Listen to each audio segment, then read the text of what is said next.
Hello, everyone. We are the Movie Meisters, and today we went and saw the movie Ant-Man. Matt, did you like Ant-Man? No. Oh. Ant-Man is about a cat burglar played by Paul Rudd who meets an old man who tells him that he's going to be his mentor now and that he has to wear a superhero suit and fight a villain who has a similar suit. Paul Rudd agrees to this and then does what the old man tells him to do for the remainder of the movie. There's Mexican people in it to appeal to people. Female lead is in the movie, and she says, "Hello, I'm a woman. I'm going to be your love interest now." And Paul Rudd says, "Well, all right." And throughout the movie, there are jokes. Aren't there, Matt? There are many jokes throughout this movie. Yeah. This is the 12th movie in this Marvel Cinematic Universe thing, and it's the origin story of Ant-Man, but not the typical Ant-Man that you know. It's the second Ant-Man, or third, or fourth, or whatever. Grant, why don't you start us off? You saw this before Matt and I did, so... I really like Paul Rudd as an actor and as a comedian, and I really was excited that he was cast in this movie. I think he did a really good job with the material that was given to him, and I'm looking forward to seeing him in future movies. But I feel that this particular movie was a little bit diluted, and it wasn't all that perhaps it could have been. I really didn't care for all the frequent references to the remainder of the series. I thought the movie would have worked better as a standalone film in a similar way that the Iron Man movie did. Yeah, I agree with you there. Let me say right off the bat, I was not interested in this movie at all. Trailers looked okay, but I was kind of caught up in all the news about Edgar Wright's departure from the movie. So this movie was originally going to be written by the guy who did Shaun of the Dead and that series of movies and Scott Pilgrim vs. the World. And I'm a big fan of Edgar Wright. But it was my understanding that he left the project over creative differences with Marvel, and because they wanted to incorporate more references to the rest of the series and set up more things, and Edgar Wright didn't, Edgar Wright left the project. I mean, that's just the rumor, but it seems, looking at the movie... Yeah, looking at the movie, there's a big difference between certain scenes and other scenes. And you can kind of pinpoint, okay, this one was probably an Edgar Wright scene. And there's little moments that show like, oh, okay, this is a standalone movie about a person, about a character. And then there's other scenes where we need to incorporate how S.H.I.E.L.D. ties into this, and how the Avengers tie into this, and how Hydra ties into this. And we have a very specific one that we need to talk about. But Matt, your expectations of this movie and your general thoughts. So I knew nothing about Ant-Man when I came to this movie, except that he was named Hank Pym, but this was not about that Ant. Well, Right. I knew going in this was not about that Ant-Man. It was a different Ant-Man. Yeah. And that's about it. I don't know. As I was watching it, I realized that every single line of dialogue that's said from one character to a different character is like a cliche. And it was really bothering me. And it didn't really get better. I know you guys probably heard me cringe when Scott Lang, that's Paul Rudd's character, his ex-wife tells him, "Be the hero for your daughter," and then later on Michael Douglas says the exact same thing. But I mean, like the first time I heard it, I was just like, ooh, that's bad. You know? I think it's because he had his aunt spying on him the whole time, so he heard her say that. Yeah, I mean, that's fine. He's manipulating that's fine and all, and I think emotions to make him be like his superhero slave, Yeah. commit tasks. Yeah, yeah. I mean, one general thing is we don't know what Scott Lang is really getting out of this, other than like, oh, you're gonna be a hero for your daughter, but that's a very vague. Hank Pym tells him, he says, "If you help me, I will make sure that you can be with your daughter again." So what? Yeah, but that's what he said. Yeah, it's not really clear. Mm-hmm. So I was thinking that maybe Paul Rudd believes that he'll be given like a high-paying job by Hank Pym and then be able to support and pay child support. I guess. Yeah. But it's not actually made clear really what's going on here. Hank Pym says something to Paul Rudd about, do you believe in second chances and do you believe in getting that shot at redemption? But the thing is that Paul Rudd, he doesn't really seem to feel bad about his past crimes, right? He talks about how the crime he committed that put him in jail is in a Robin Hood type way, took down this billionaire that ripped off hundreds of people and then drove the billionaire's car into a pool and then gave the money back to all the people who got ripped off. So Paul Rudd doesn't really feel like remorse for that crime. He doesn't want to do another crime again. He wants to go straight and be a good man for his daughter. But it's not like he's really hurting over some past mistake that he wants redemption for. He just seems like he just wants a good job. And this billionaire kind of takes advantage of him and makes him be Ant-Man. Yeah, that's the thing about this. Everything feels very manufactured. Things to make the story better would have made the story better. I mean, that's very vague. Right. But like, let's say he really was a criminal, maybe a violent criminal, who knows, and now he's really trying to redeem himself. But because of the tone of these movies, it doesn't really allow for that. But that's just a small example. That could have been actually really good, and you would have had, and it would have been kind of neat to see a member of the Avengers be like a former criminal. Sure. You know? Yeah. He's the kind of guy that he would have been like stealing from a bank vault, and like Iron Man or Captain America might have like stopped him, and now he's on their team. And it would have been a really kind of an interesting dynamic. But because they wanted to frame the movie in a way that we're supposed to like Paul Rudd off the bat, they immediately established that the crime that put him in jail was like a good crime. He was arrested for helping people, you know? So we're supposed to like him. And the movie needs to create conflict, so the ex-wife and the stepdad refused to allow him to see his daughter in any way because he has no visitation rights. So it's like, that's like the fact that she hates him this much. I mean, it's a little bit of a gray area, but it's like you're trying to make it heavier than it is. Okay. I'm okay with that whole thing because I can see that even though his crime wasn't that terrible, I can see that he still isn't being a very good role model in the way he handled the situation. So she still doesn't want her daughter around him. I can understand that. I'm okay with that. And I like the actor that played the stepdad. Oh yeah, that guy's good. Is he in other things? What's he in? Nothing you'd know. I like him. But I've seen him in other things. He's good. Yeah. Yeah. Let's get into the meat and potatoes of this movie. Well, so what is the main thing that needs to be done in this movie? Okay. So in this movie, Hank Pym, played by Michael Douglas, has in the past created an incredible shrinking suit that he used to fight crime with or something. Now, his old company, now being run by some bad guy named Darren Cross. That's right. Darren Cross is also building a suit, and that's bad because why again?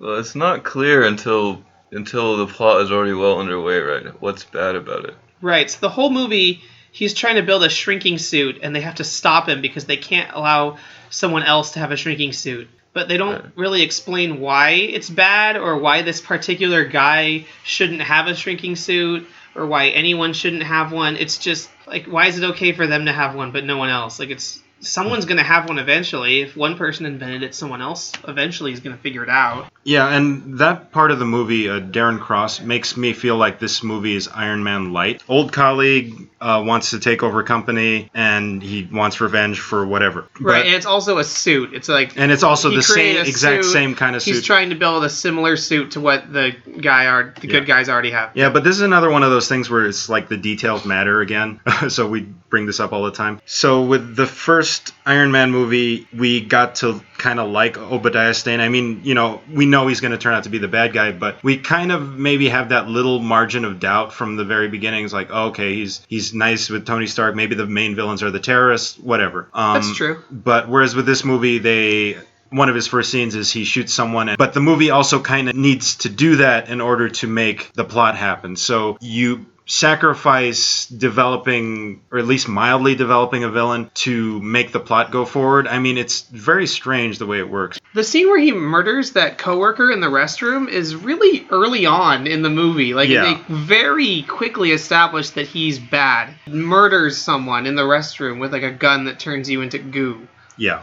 Yeah, but so the audience knows that he's bad, but Ant-Man and Hank Pym don't know that he's bad, right? That's true. So their whole plot is flawed. Their plot is to become terrorists and blow up a building, killing all the security guards inside, right? And they have this scene where the friend, like, ties up the chief of security, and then he remembers that he left him tied up, so he's got to go back and get him, right? Right. But the plan from the beginning was to blow up the building, so were they going to, like, go in and rescue every single, like, tie up and drag out every single security guard before No, they weren't. They were going to kill them. They were going to murder a bunch of men with families because they thought maybe something bad was going to happen with the suit. But they didn't know that anything bad was going to happen. For all they know, Darren Cross was a true patriot that really wanted to create this suit to help the military fight, terrorists. Yeah, it's like, oh, well, they didn't know. It's a good thing that this heist is preventing Hydra from getting weapons. Otherwise, this could have been an evil thing that we're doing. Like, it turns out he really was working with terrorists, but they didn't know that when they went in to stop him. They just wanted to stop him for no reason because he's a dick. yeah, that's basically. There's a part during this heist thing where their friend asks him, "Hey, are we the good guys?" Like, and he's in the context of the movie, he's supposed to be asking him, like, "Oh, it's weird that," because he says, "Oh, it feels weird," right? Yeah. It's weird that we're the good guys, right? Because we're usually stealing things. But I thought he meant, "Are you sure we're the good guys?" Like, I just. Yeah. But I don't know. The movie does not agree with me. That's true. I never thought about that. Their plan was to murder people in order to prevent a crime that they weren't even positive was happening. Yeah, that's the biggest flaw in this movie, is that the villain is not really established that well as a villain. It's like it forces us to know that he's a villain, but the main characters don't know he's a villain, and there's not really anything tying it all together. All the stuff that he's doing is kind of behind the scenes, and no one really knows. I mean, she sees him killing sheep, but that's not really like a villain thing. Like, I think scientists do that sometimes. That's just to make us like, ooh, he's killing baby sheep or something. He's like, I'm not gonna experiment on mice. I'm gonna experiment on baby sheep because I murder babies and stuff. And it's like, oh, okay, fine. Another major flaw is that the movie doesn't feel like it fits together. It feels like a hodgepodge of maybe 2 or 3 different stories, because you have scenes with Michael Pena. That's the best friend character thief guy who, the one who asks, "Oh, are we the good guys?" He constantly has these stories where it's him narrating and the characters are talking like him. And it seems like, oh, that's kind of a thing that would be in a parody movie, whereas other scenes are about a father telling a daughter about how her mother died. And it's like, those things don't belong in the same movie, I agree. I think the focus on that actor and that character were misplaced. It didn't feel like it belonged so much. It definitely makes sense that he would have to live with some friend of his in his apartment right after getting out of jail, and that maybe that friend of his would provide him with the information that led him to finding the Ant-Man suit with the heist and stuff. And sure, you have to establish the members of the heist beforehand. Right, but I don't think he needed to be such a focus in that, like, we're supposed to really like him and really think he's funny. Yeah. Like, I don't really think it was necessary. What did you think about that, Matt? I don't know. I didn't like any of the characters at all. Everything they say is just bad. Mm-hmm. None of it was funny. None of it was believable. It was just unfunny jokes and cliched dramatic lines. It was everything about every character. Did you feel like at a certain point, like, Paul Rudd, like, didn't really even have a character? Like, he was just doing whatever Hank Pym wanted him to? Yes. Yeah. Like, I felt like everybody was like that. Like, oh man, this line was in the trailer, which should have been like a warning, right? When she's like, "Oh, I'm gonna teach you how to punch." "Oh yeah, you're gonna teach me how to punch." And then she punches him in the face and says, "That's how you punch." Mm-hmm. Or what about the joke where his friend says that he's not scared of anything and to go ahead and demonstrate the suit. And then he demonstrates what the suit can do, at which point his friend screams and runs out of the room. That's the joke. Yeah, you were whispering to me in the theater. It's like, guess what's going to happen next, Kenneth? I'm not scared of anything. What a great joke that was for the whole family. Oh man. It's scenes that don't fit together, and I don't know, maybe we should talk about this big pet peeve. I know you really want to talk about this, Grant. The appearance of Falcon in this movie, because the movie needs to establish that it's in the same universe. Yeah. So I happen to know that the Disney company did a shareholders meeting / conference type thing where they were discussing all their films that they had already announced were coming out. Mm-hmm. And one of the things they decided to do was show a clip from the upcoming Ant-Man, and it was a clip in which It starts off with Ant-Man jumping out of a plane, landing at an Avengers facility, battling the Falcon, and then leaving. And when the clip ended, everyone stood up and applauded and thought it was this great thing. And it is admittedly, a fun little moment, but I can't picture almost any movie where it would really fit well. It was just this thing that they decided to do to kind of show, the shareholders like the stability of the franchise / give a little, you can't even call it a little wink to the fans because it's a whole scene. Well, see, that's the thing now, Grant. It's a cinematic universe, man. And it's not like Falcon just cameos, but they actually fight. I remember when I mentioned to you that they fight, you didn't believe me at first. But it's terrible. It's really, really a terrible, terrible moment. That scene was literally like they were slapping you in the face with just the idea that, okay, we need a scene to connect this with Avengers, so let's just contrive a thing where he needs to do a pre-heist and steal a thing that needs to do something. What was the thing he was stealing? I don't even remember what it was for. Matt? They needed it to get around the security system for the heist. I didn't hear what it was, but they show somebody plugging it into like a computer after they break in. So it really had no purpose. You could have just not needed that thing and the movie would have been fine. Yeah. And so you can literally, it's one thing if, maybe they're building up to it, or maybe the heist was actually important to show, hey, we need you to prove that you can steal things with the Ant-Man suit, right? And that scene happened.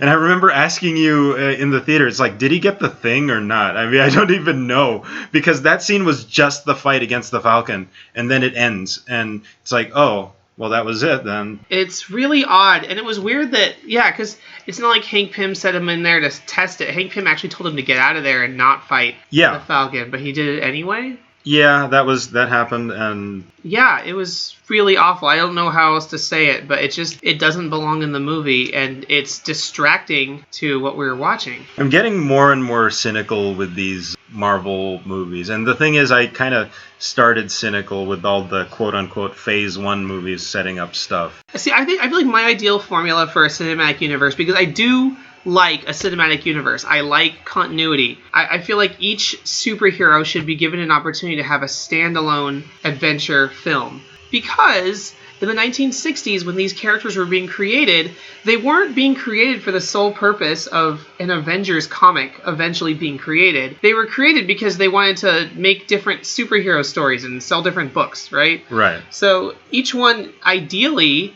should be able to have its own standalone adventure that has nothing to do with the others, and it should be of a good quality. Then, the Avengers later, they decided to take their, at that time, 5 most well-known characters, and they put them together, and That's what they did. So I think we should look at it the same way. I think the only movie that I could really show someone in complete isolation would probably be, Iron Man. Yeah, probably true. Can we talk about the Wasp's hairdo? Because Grant, this is all you, man. I agree with you, but I have nothing to say. Her hairdo looks terrible. Her haircut is awful, and then the way it's styled, it looks like it takes her a lot of work each day to make it look like that, and it's very unusual. And it's so weird that none of the characters ever comment on it, or when they're meeting her, they never kind of give her like a glance or a look. Everyone in the room just sort of accepts that she looks like that as if it's normal. And it's almost as if the movie was created by like aliens that have no idea what human hair looks like, or like those old CGI animated movies where they didn't know how to animate long hair, so they had to give every female short hair. Because they didn't know how to make it flow. It's very confusing, and I've never seen anyone in the real world have hair like that. Who has hair like that? I'm really surprised, no one mentions it. Like, Michael Douglas, when he first sees her, it seems like they haven't seen each other in a while. He's like, oh, I like your haircut, or something. Or he never says, oh, you mean that girl with the hair? That's your daughter? Oh, okay. He should have said, so who was that girl with the hair that was sitting by my bed? No one mentions how her hair looks very strange. I predicted how the bad guy would die in the theater. Can you explain to me how he died? I don't understand. He exploded? He got shrunk by the shrinking machine where Hank Pym goes over and says, hey, Paul Rudd, don't ever mess with that thing on your belt because you will shrink forever. Forever. You'll never get big again. How did he fix it? I don't get it. He put the grow big ninja star inside the regulator and then turned it on. And I guess, the universe understood this was like a symbol to make him big in the suit. How does it make the regulator work better to make him go I don't big? know. I thought he was just going to throw it at himself or something. I mean, That would have made I more would have sense. accepted that. Yeah. It's kind of weird, but okay. I mean, he has a thing specifically for making things bigger. Yeah. Why isn't the Ant-Man suit equipped with wings? He could accomplish so much more if he didn't have to rely on flying ants to ride. And he wouldn't have to turn big He has an in infinite order to get army of- momentum to fly through doorknob keyholes. But if the Ant-Man suit had wings, then when the bad guy almost hit him with that bullet that one time, then he would lose his wings because it would get hit by the bullet, and then... Yeah, I could see maybe flying on the flying ants like a contingency if your wings fail to work, but I think he should have his own wings. I might have just cut out the ants entirely from the movie. I mean, obviously it's part of the character, but just to keep the story a little tighter and less confusing. Maybe Sure. don't have the ant magic. He's really visible. When he's flying in a giant swarm of ants, I'm sorry, I can see that. It's a giant... And, the bad guy can see it, too. He starts shooting his gun at the giant swarm of ants. When they all sneak in through the restroom sink, and they all fly in from the restroom sink into the vent, I said, wow, if someone was using the restroom at that exact time, they would have seen all of that. He should fly with less ants so that they're more invisible.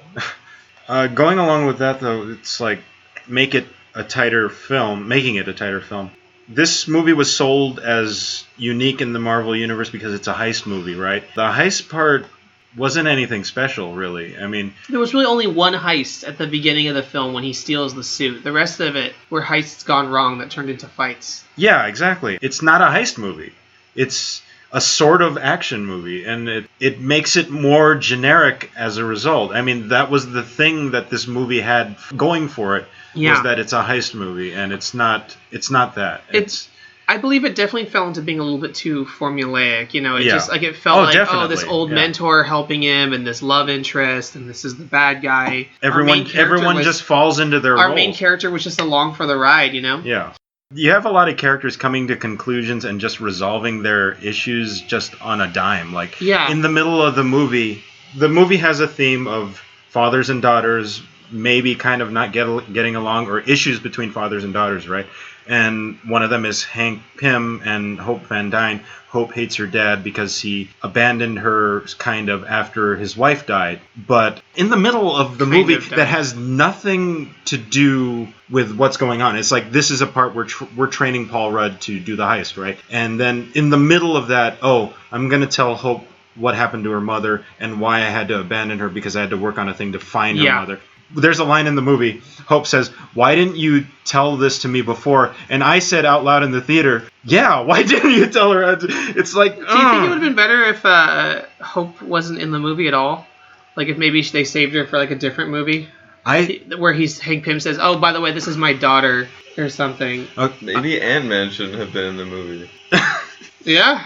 Just have her do it. She keeps saying, why don't I do it? Why don't I do it? And then at the end, he's like, "Oh, I decided you can do it." Yeah, there were two things that kept coming up. It's Hank Pym was saying... Why was Ant-Man in the movie? He's not needed. Yeah, it's basically her movie. He's just filling in the spot for right now. Yeah, Hank Pym said, "I don't want you to do it because I'm worried you're going to die." So that's one aspect of it. The other one is, "I need you in your position so that way Ant-Man can do his thing." But that doesn't make any sense, though. What was her position? The position didn't really protect her because they believed Darren Cross was dangerous, so they wanted her to be close to him. And then she was in the room when the terrorists entered to do their business transaction. Yeah, so that she was in real danger being in that room with the terrorists, and she didn't have a suit to protect her. That's right. Yeah, he really shouldn't have been in the movie. Yeah. It got his daughter in, deadly What if the danger. terrorists had said to Darren Cross, sure, and will you throw in the girl as an extra? And he would have been okay. Then she would have been in real trouble. Well, Grant, to answer your question, They either should have saved her for another movie or bump up her role and actually make her a character and maybe even give her the Wasp that suit. way, this movie would have just been called The Wasp, and Paul Rudd just wasn't in it. Well, because it's I basically guess, her story, and it's a story about her family's legacy being resolved. or even change the story. It's like, we need a thief for this very specific thing. This guy might be a good guy. Let's have the Ant-Man and the Wasp working together to go in, because Make like a combo movie. that could have been pretty cool. because like they're basically the Hawkeye and Black Widow of I would like it better if they were in the Avengers movie instead of Hawkeye and Black Widow. Yeah, I know. That's exactly my point. So, that's... Did you like that the Wasp fights by doing that thing with her legs where she twists them around the guy's body? Yeah, that was... I laughed when she did that. That was in the Mission Impossible recently. That was in the Mission Impossible movie. That was... That's how all women fight. Zoe Saldana did that in Guardians of the Galaxy, and Black Widow does that all the time. Just jump on a guy, put your crotch right in his face, and then like twist around, I guess. Yeah. And he falls on the ground, and then you land on your feet somehow. Yeah. Right. Like a cool ninja pose. Yeah, that's the that's a move that everyone does. All women do it. Yeah. All right, so we are being negative, rightfully so, about this movie, but I want to talk about some of the good things in the movie. Yeah, let's do that. For me, I didn't buy the story at all. It's because of the way it was told. It's not even exactly a bad story per se. It's just the story. The way it's done is not very good. But the things I liked in the movie are actually the Ant-Man stuff, like the effects to make him small, the innovative way, like when he gets from large to small, it looks pretty cool. And there's some neat techniques, like he gets large again, or he jumps over a gun, and those are all fun things, and that's when you're going to go see a movie called Ant-Man, you want to go in and enjoy those little scenes where a tiny little man is going in and fighting crime. The movie needed more of that. It's a silly little idea, but I paid to see that silly idea, and I enjoyed the moments where that was happening. There was a part I liked where he's going through a pipe on a raft of ants, and he's approaching what is to him like a waterfall. Right? And just as he goes over, one little ant comes up out of the raft and like grabs him by the shoulder to like brace him so that he doesn't fall over. I like that. That was the only thing you liked in the movie? Yeah. I like that part. What else did you like, Matt? I mean, I liked the Thomas the Tank Engine joke when it was in the trailer, but I was kind of sad to see that they did it in the movie and then put like a soft punchline version of it where they also throw the Thomas the Tank Engine and it kind of lands softly because it's a children's toy. So they're like, oh, that was a good joke, right? Here it is again. The audience we saw was really weird. They really loved some jokes. Like when the tank engine lands softly the second time, they all like laughed and exploded. But then when Thomas Tank Engine becomes big and lands outside the house, they didn't laugh at all. I thought that was very strange. One positive I have, young version of Hank Pym looked really good. It looked exactly like young Michael Douglas. Yeah. Yeah, it did. I liked Yellow Jacket. I thought the way he looked was pretty cool. And I really liked all the scenes at the end where the two of them are fighting. Yeah. I thought that was pretty good. This is another one where it's like we can't really fault the actors for what they were doing because they're all good actors. I can't say that any of the actors were bad in this movie. Yeah, they all did exactly what they were supposed to do. Yeah. Yeah. And I like that, unlike Green Lantern, when he goes to the birthday party at the beginning of the movie, like the kid comes back at the end and is involved in the movie. Yeah, this movie reminded me a lot. It reminded me a lot of Green Lantern. Like, it was better because to be responsible. Instead of just saying that he's reckless, he's like has been in jail and stuff. Yeah. And it wasn't like an unfinished movie edited together to make a facsimile of a movie. That's true. It felt like the fixed version of Green Lantern, which is probably not that good. Yeah. Yeah. I like that Ant-Man fights the bad Ant-Man. It reminded me of when Iron Man fought the bad Iron Man. Or when Hulk fought the bad Hulk. Or when Captain America fights the bad Captain America. Or when Thor fights bad Thor.